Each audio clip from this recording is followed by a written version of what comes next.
La majoria de nosaltres ens hem fet alguna radiografia al llarg de la nostra vida. Aquesta prova no requereix preparació, dura poc i permet fer alguns diagnòstics molt ràpidament. Suposo que per això s'utilitza tant. Ara bé, potser, com jo, has sentit a dir que si te'n fas moltes, la radiació pot ser perjudicial. No saps de què parlo? Vés a repassar aquí.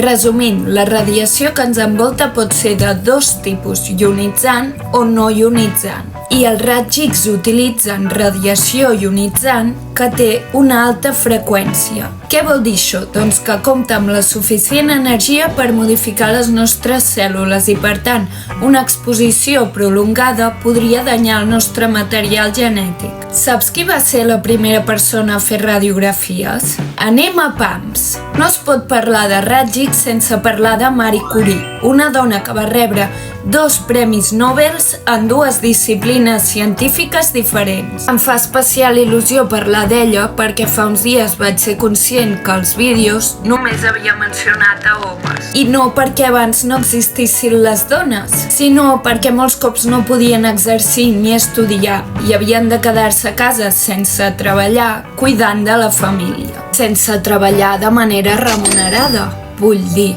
recuperant el tema, el 1867 va néixer a Polònia una nena que, més tard, adoptaria el nom de Marie Curie pel seu matrimoni. Ella tenia clar que volia estudiar, però a Polònia les dones no podien anar a la universitat.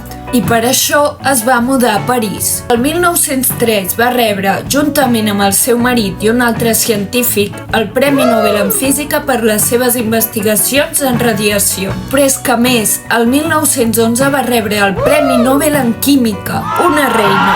Repassem els descobriments de Marie Curie. La científica va descobrir el poloni i el radi, 2 elements radioactius. El poloni es diu així en honor a la seva ciutat natal, Polònia. Els elements radioactius són aquells que no estan còmodes en el seu estat i per estar millor alliberen radiació de manera espontània. Seria més o menys el que passa quan tens gasos i no estàs còmode fins que no et tires un pet.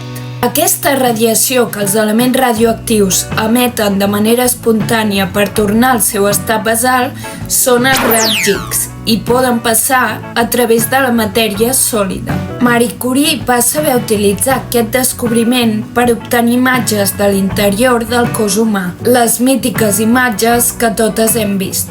Aquest descobriment va ser de gran rellevància durant la Primera Guerra Mundial.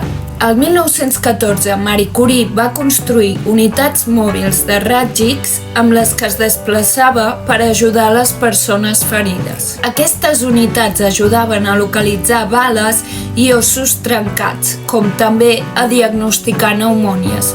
A més, també permetien una major precisió a l'hora d'operar els malalts. Per poder fer ús de l'equipament, la científica va haver d'aprendre a conduir i va impartir multitud de cursos per ensenyar al personal com funcionava l'equip de raigs X. També va impartir cursos d'anatomia i de mecànica d'automòbils. De fet, es diu que Marie Curie va salvar 1 milió de vides. Aquestes furgonetes equipades amb raigs X es coneixien com a petites Curies. Marie Curie va morir el 1934 a causa de les grans dosis de radiació a les que havia estat exposada. I alguns dels seus llibres o materials encara són tan radioactius que s'emmagatzemen en caixes de plom, perquè el plom contrarresta la radioactivitat.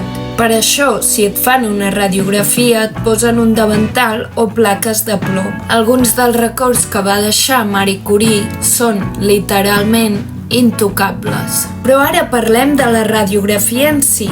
Què és i com funciona? La radiografia és una prova que permet obtenir imatges de l'estructura interna del cos. Durant la prova, la persona es col·loca amb la part del cos a analitzar situada entre un emissor de raigs X i un receptor de raigs X. Dels raigs, una part són absorbits o dispersats per les estructures internes i la resta són els que rebrà el receptor. La radiografia s'utilitza en molts procediments, com per exemple una mamografia o la radiografia que et fan quan hi ha sospites que t'has trencat un os.